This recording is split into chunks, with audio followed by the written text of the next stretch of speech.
ever factory outlet Mukunda Jewelry's grand opening December 14న హన్మకొండలో.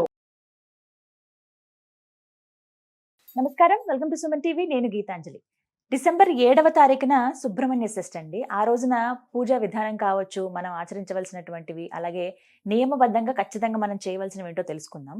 అందులోనూ ఈసారి సుబ్రహ్మణ్య షష్ఠికి చాలా విశేషం ఉంది అని అంటూ ఉన్నారు గురువు గారు. అయితే తెలుసుకుందాం ఆ వివరాలు. అలాగే ఆ రోజున చాలా మందికి కొన్ని సందేహాలు ఉంటాయి. ఆహార నియమాల్లో కావచ్చు, గుడికి వెళ్ళి పూజ చేసుకోవాలా, మనం ఇంట్లోనే పూజ చేసుకోవాలా, కొంతమంది ఏమో ఆ రోజు అసలు ఇంట్లో ఏవి పూజ చేయొద్దు అంటూ ఉంటారు, గుడికే వెళ్ళమంటారు. ఇలా రకరకాల సందేహాలు ఉంటాయి.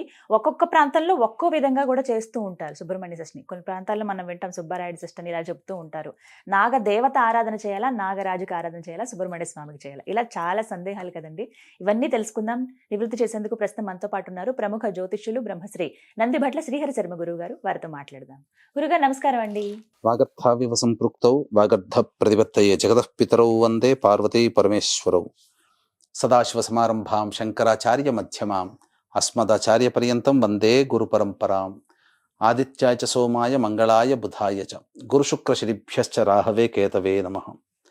శృంగేరి జగద్గురు పీఠాధిపతులకి, కంచి పీఠాధిపతులకి నమస్కారములు తెలియజేసుకుంటూ కార్యక్రమాన్ని ప్రారంభిద్దాం. 7వ తారీఖు సుబ్రహ్మణ్య షష్ఠి గురువు గారు. అయితే ఆ రోజు మీరు మాటల్లో అన్నారు చాలా విశేషం ఉంది ఈసారి ఈ 2024వ సంవత్సరంలో అని చెప్పి. ఆ విశేషం ఏంటో చెప్పండి. అలాగే ప్రత్యేకత ఏంటి, అసలు ఎందుకు జరుపుకోవాలి సుబ్రహ్మణ్య షష్ఠి వివరించండి. సుబ్రహ్మణ్య షష్ఠి, సుబ్బారాయుడు షష్ఠి అని అంటుంటారమ్మా. మార్గశిర మాసము శుద్ధ షష్ఠి రోజున ఈ యొక్క కృత్తికుడు అంటే తారకాసుర సంహార నిమిత్తమై సుబ్రహ్మణ్య స్వామి వెలిసినటువంటి రోజు, అనగా జన్మించినటువంటి రోజు. అయితే ఇక 2024 సంవత్సరంలో వచ్చినటువంటి సుబ్బారాయుడు షష్ఠి, సుబ్రహ్మణ్య షష్ఠికి ప్రత్యేకత అడిగారు కదమ్మా. ఈ ప్రత్యేకత ఏంటనంటే, నవగ్రహాలలో కుజుడికి అధిష్టాన దేవత సుబ్రహ్మణ్య స్వామి. కుజుడు అంటేనే సాక్షాత్తు సుబ్రహ్మణ్య స్వామి అని అంటారు. అట్టి కుజుడికి సంబంధించినటువంటి నక్షత్రాలు 3: మృగశిర, చిత్త, ధనిష్ట. ఆ ధనిష్ట నక్షత్రం ఆ సుబ్రహ్మణ్య షష్ఠి రోజున రావడం చాలా విశేషం. కాబట్టి వీక్షించేటువంటి సుమన్ టీవీ ప్రేక్షకులు కూడా ఈ సుబ్రహ్మణ్య షష్ఠి రోజున రుణ సమస్యలతో బాధపడేటువంటి వాళ్ళు, ధన సమస్యలతో బాధపడేటువంటి వాళ్ళు, విద్యాపరంగా ఇబ్బందులు పడేటువంటి వాళ్ళు, ముఖ్యంగా కుజదోషముతో బాధపడుతుంటారు కదా, అటువంటి వాళ్ళు, ముఖ్యంగా కుజుడు ఎవరి జాతకంలోనైతే బలహీనుడు అవుతాడో వాళ్ళు ఈగోయిస్టిక్ పర్సన్స్ గా ఉంటారు, హిపోక్రసీగా ఉంటుంది వాళ్ళది. అంతేకాకుండా ప్రతిదీ కూడా తమకి తామే అన్వయించుకుంటారు, మంచికి చెడుకు కూడా తను అన్వయించుకుంటారు. ముఖ్యంగా మానసికమైనటువంటి దౌర్బల్యం ఎక్కువగా ఉంటుంది. అంటే చిన్నదానికి కూడా భయపడిపోవడం, కుజుడు బలహీనంగా ఉంటే. కుజుడు బలంగా ఉంటే అందరితో కోట్లాడుతూ ఉంటుంటాడు. కాబట్టి కుజుని యొక్క ప్రమేయం లేని కుటుంబం అంటూ లేదు. కాబట్టి సుబ్రహ్మణ్య షష్ఠి రోజున ఇటువంటి చెప్పబడినటువంటి సమస్యలతో ఉన్న వాళ్ళు కొన్ని పరిహారాలు అనేటువంటివి పాటించుకోవాలమ్మా. గురుగారు, సుబ్రహ్మణ్య స్వామి అని ఆ పేరు ఎందుకు వచ్చింది? అంటే కుమారస్వామి కదా వారికి అసలు పేరు. సుబ్రహ్మణ్య స్వామి అన్న పేరు ఎందుకు వచ్చింది?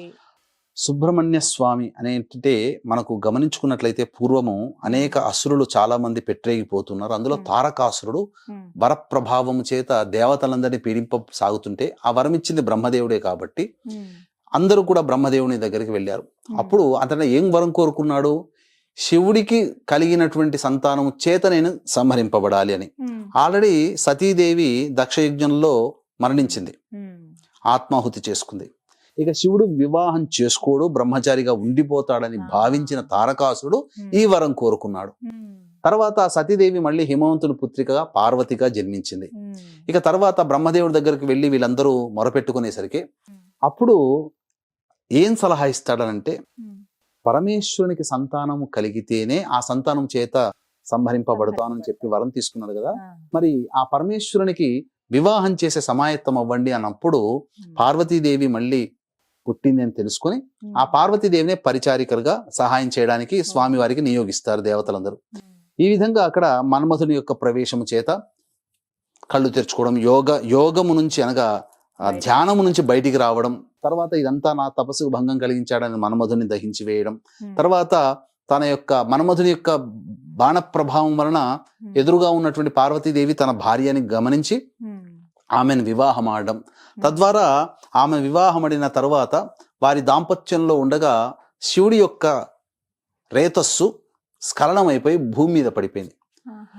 ఆ భూమి భరించలేకపోయింది, మహావేడి. ఆ యొక్క రేతస్సును భరించలేక అగ్నికి అందించింది. అగ్ని కూడా భరించలేకపోయాడు, అగ్ని సమానుడైనా కానీ భరించలేక గంగా నదిలో వదిలివేయడం జరిగింది.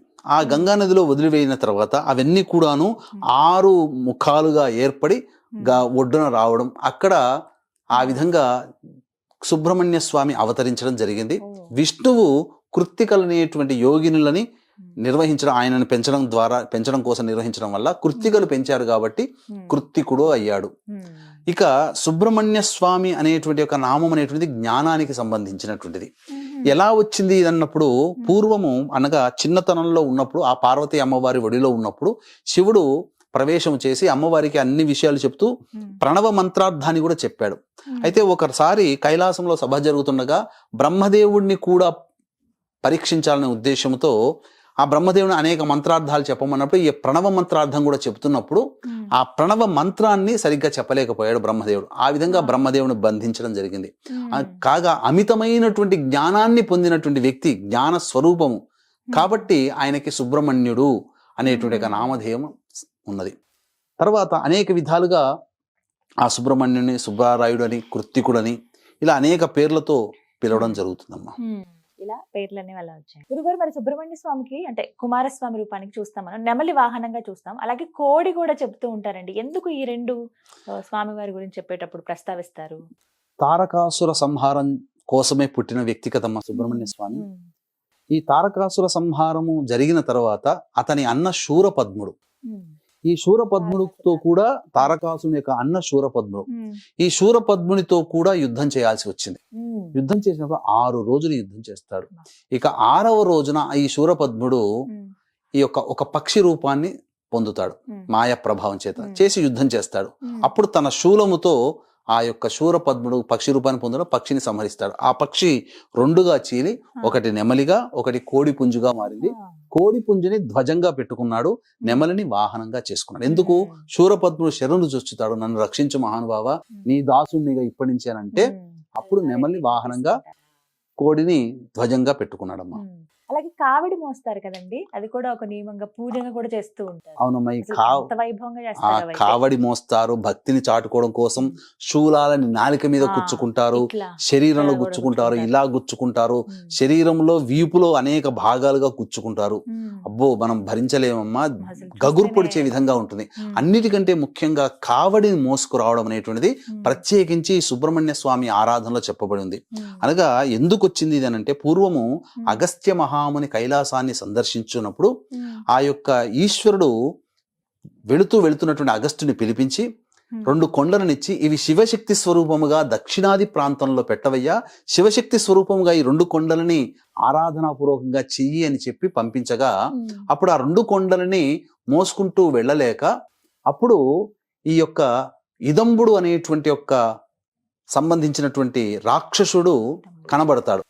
అగస్త్య మహాముని యొక్క గొప్పతనం తెలుసుకొని ఈ అసురులందరినీ కూడా సంహరించాడు కదా తారకాసురుడు, అనగా అందరినీ కూడా, తారకాసురుని, శూరపద్ముని. కాబట్టి సుబ్రహ్మణ్య స్వామిని ఎలాగైనా గెలవాలంటే అగస్త్యుని యొక్క శక్తి కావాలి, అగస్త్యుని దగ్గర మంత్ర విద్యలు నేర్చుకోవాలి అని చెప్పి వేనోళ్ల పొగిడి అతన్ని శిష్యుడిగా చేసుకోమని అడుగుతాడు. అంతటా అప్పుడు ఉపాయం ఆలోచించినటువంటి అగస్త్య మహాముని ఈ 2 కొండల్ని పట్టుకొని రావయ్యా, అప్పుడు కొంత దక్షిణాది ప్రాంతంకి వెళదాం, అక్కడికి వెళ్ళిన తర్వాత నేను అక్కడ నీకు విద్యలు నేర్పుతాను అని అంటాడు. అంత తర్వాత మరి ఎలా నేను మోయడం అని అంటే, అప్పుడు కొన్ని విద్యలు నేర్పుతాడు. కొన్ని రకాలైనటువంటి విద్యలు నేర్పిన తర్వాత ఆ విద్యలు నేర్పిన ప్రభావం వలన బ్రహ్మదండము ఆ కావడి మోసే దండమైంది, బ్రహ్మదండం. ఇక అష్టనాగులు ఉన్నారు కదమ్మా, ఈ అష్టనాగులు మోసేటువంటి తంత్రులుగా మారారు, తంతిలుగా. అంటే ఈ అష్టనాగులు ఒక వైపున ఈ 4 కావల్ని ఒకటి 4 ఇటువైపున పెట్టుకొని తక్కెళ్ళలో పెట్టుకొని 2 కొండల్ని అందులో పెట్టుకొని మోసుకుంటూ అగస్త్యుని వెంపడి వచ్చాడు. వచ్చిన తర్వాత కొంత రోజులు గడిచిన తర్వాత ఒక చోట సేద తీరుదామని ఈ ఇదంబుడు అనేటువంటి ఒక రాక్షసుడు ఒక చోట ఆగి సేద తీరుతాడు.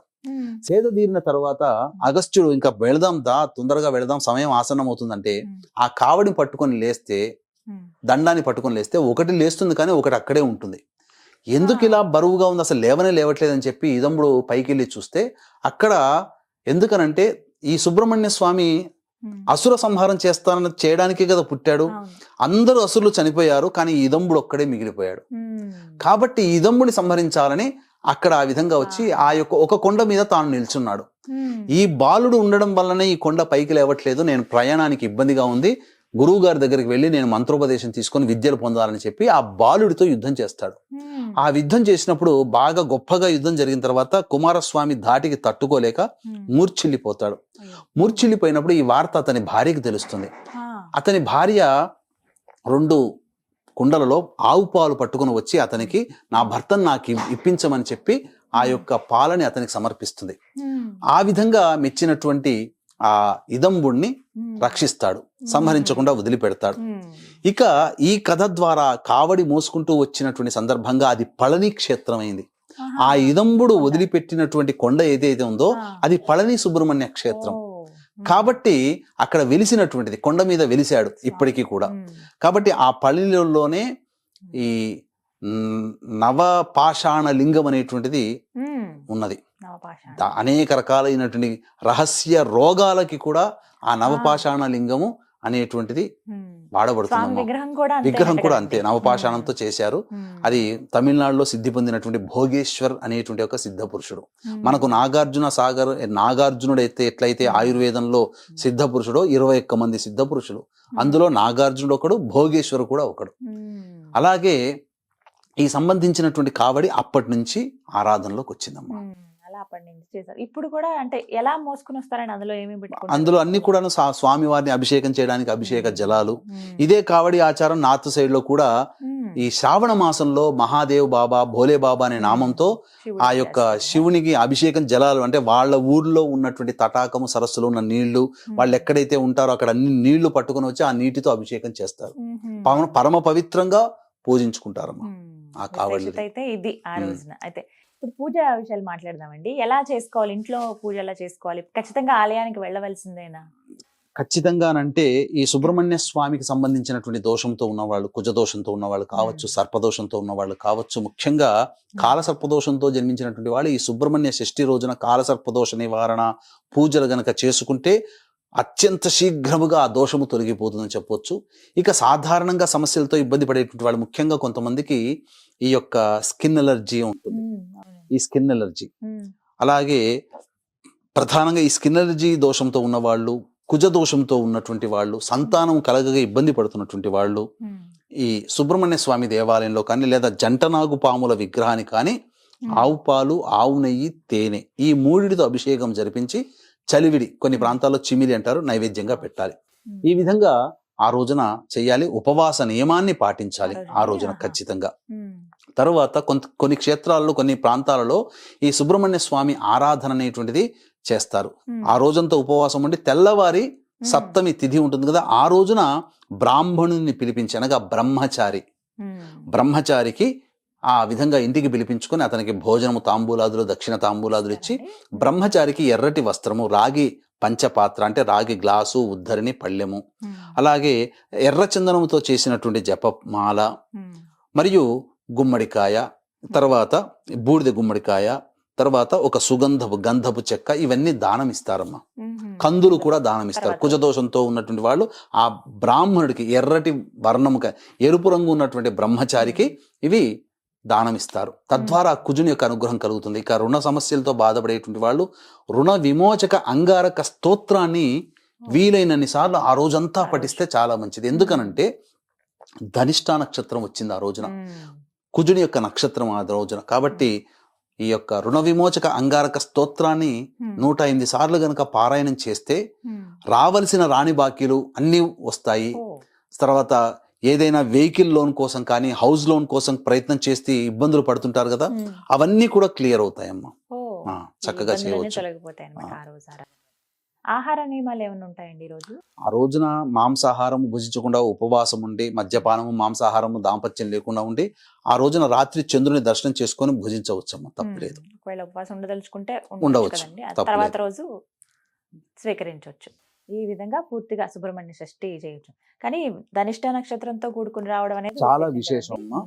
వీక్షించేటువంటి ప్రేక్షకులకు కూడా ఈ సంబంధించినటువంటి డిసెంబర్ 15వ తారీఖు రోజున దత్త జయంతి సందర్భంగా సుప్రసిద్ధ కాశీ క్షేత్రంలో జాతకరీత్యా కలుగు విద్య, వివాహ, ఉద్యోగ, దాంపత్య, సంతాన, అనారోగ్య సమస్యల నివారణకి మరియు గోచారరీత్యా వృషభ, మిథున, కర్కాటక, సింహతులు, వృశ్చిక, మకర, కుంభమీన రాశిలో జన్మించిన వారికి శనిదోష పరిహారార్థమై సర్వదోష నివారణ పూజలు, హోమాలు పర్ హెడ్ 1500 రూపాయలకి చేయించడం జరుగుతుంది.